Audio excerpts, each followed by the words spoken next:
Благодарам на присуството, како што каже и Стефан Андоновски, денеска сме во посета на Гевгелија, да се запознаеме од прва рака со она што се случува тука во градот, заедно со пратеничката од Гевгелија и со претседателот на Општинскиот комитет на ВМРО ДПМН, да се сретнеме со граѓаните и да поразговараме. Сликата која што ја гледаме во недела, неработен ден, викенд е навистина тажна.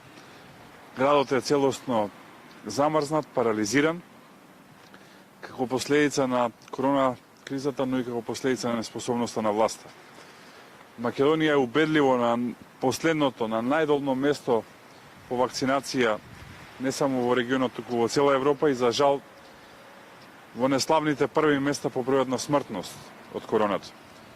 Тоа се одразува на луѓето, не само во делот на стравот, не само во делот на затварањето дома, туку и на економијата, но исто така и на здравствената битка. Секојдневно луѓето се борат да најдат контакт до некој доктор, до некоја медицинска сестра, да им пружи првична помош, да можат да се изборат со коронавирусот.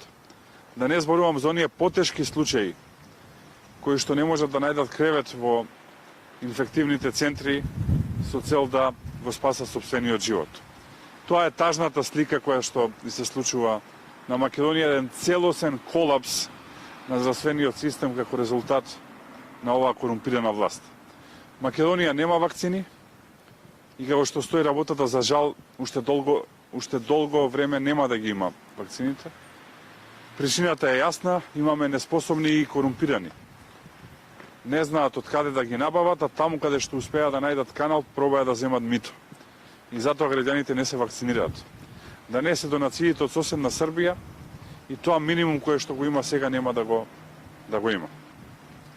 Оваа неспособна власт, наместо да се потруди да најде вакцини и да ги отвори македонските градови и села, да отвори македонската економија, прави чекори кои што се спротивни на тоа. Па така гледаме изјава на министерот за економија Крешник Бектеши, кој што вели дека не го интересира дали ќе се отвори границата кон Грција или не, и дека нема што тој тука да направи, иако отварањето на границата кон Грција е значајно суштински битно за Гевгелија, но и за сите околни места тука, за Дојран, за Богданци, за Струмица, за целиот Струмички регион, за Немиркапија, за Неготино, за Кавадарци, ако сакате, ако одиме малце позападно, и за Битола и за Прилеп.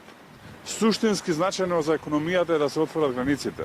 А границите не се отвараат затоа што во Македонија нема вакцинација и Македонија за жал останува една црна дупка. Дури гледаме дека на граѓаните на Србија, кои што се апсолутно рекордери и треба им се честита во делот на вакцинирање, им се препорачува кога ќе почнат да одат за Грција, тоа е некаде 14 мај, исто да го прават преку Бугарија, значи и физички да ја избегнат Македонија, воопшто да не патуваат низ Македонија, затоа што бројките се такви какви што се. Во таа насока сакам да искоментирам и дека денеска ќе имаме средба со просветните работници тука од Гевгелија. Како што сега стојат работите, најверојатно и од септември нема да се отворат училиштата. И ќе имаме трета година во која што целусно или делумно децата не одат во школа и наставата ја следат од дома. Тоа се 3 изгубени генерации, тоа се 3 изгубени години, затоа што не се создаваат соодветни работни навики кај децата, не се случува социјализацијата која што е исклучително потребна баш во фазата на развој на децата и паѓа квалитетот на образование и на знаење. Повикуваме, апелираме веднаш да се обезбедат вакцини за наставниот кадар со цел да можат да се вакцинираат учителите, наставниците и професорите и да може од септември да се отворат училиштата, затоа што само така можеме да имаме здрава нација. Да бидам искрен, во однос на овој повик сум скептичен, како и во однос на се останато што се случува. И затоа логичното решение, ден поскоро, час поскоро, е оставка на овие неспособни, корумпирани и самобендисани. Видете што ни се случува само во една недела. Вакцини во Македонија нема, ама има кокаин. Вакцини во Македонија нема, ама имаме шверц на кокаин, а наркобосовите, како што ги нарекува обвинителството, бегаат затоа што некој од полицијата им дојавува.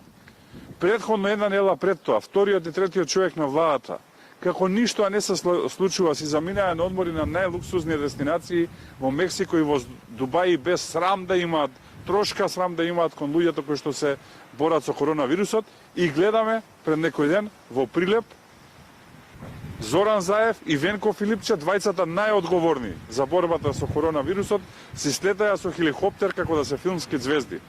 Такви неспособни ја водат Македонија, такви бандити ја водат Македонија, и затоа е потребно оставка ден поскоро, час поскоро. Благодарам, повелете, ако има прашање. Господине Николовски, ја последно што спомнавте, премиерот Заев, вели дека било поевтино да се лета со хеликоптерот, колку да се вози со автомобил. Вие со што дојдовте во тука?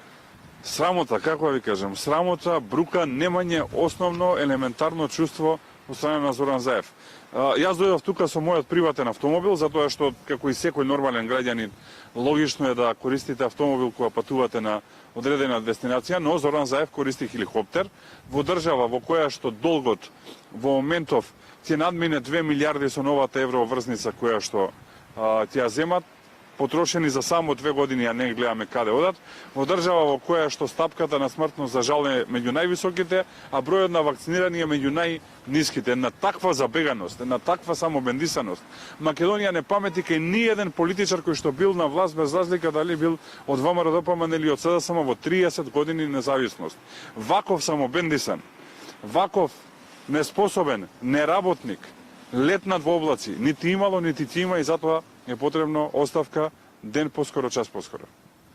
Откако јавно го прознавте министерот Оливер Спасовски дека се има фотографии со криминалци, тој вели дека тоа е чиста случајност. Кој е вашиот коментар? Па ја искоментира веќе и во едно интервју истото го каже и Стево Пендаровски, председател на државата, како е само со они случајно се сликаат. Јас разбирам, еден ете случајно некаде на улица застанал. Цела влада ја имаме, го имаме братот на премиерот, најблиските соработници, министерот за внатрешни, председател на државата, сликани од прв до последен со сите наркобосови. Како тоа случајно седат на маса, ручаат, вечерат, вие седнувате на маса со некој што не го знаете, вака случајно по улица се наоѓате, ајдете се име на маса, смешно им е образложението. Јасно е дека постои една криминална спрега. Сите знаат во сите урбани центри кој продава кокаин. Во Гевгелија сите знаат кои се дилерите. Во Струмица сите знаат кои се дилерите. Во Прилеп сите знаат кои се дилерите. Во Прилеп ги собраја театар, направија една вечер, ги пуштија утрената, тие кои што ги собираја инспекторите, со тие кои што беа собрани дилерите, кафе пија утрената на очиглед на цела прилепска јавност. Во Скопје сите ги знаат кои се дилерите на кокаин, сите ги знаат, само полицијата не ги знае затоа што соработува со нив. Во насока на корона кризата, министерот Филипче вели дека очекува помош од опозицијата. Ќе помогнате? Па најдобра помош што може да ја дадеме на оваа држава е Венко Филипче и Зоран Заев да си дадат оставка, да се формира брзо влада за национален спас, да се активираме сите ние и да ја спасиме Македонија од оваа катастрофа што и се случува. Благодарам.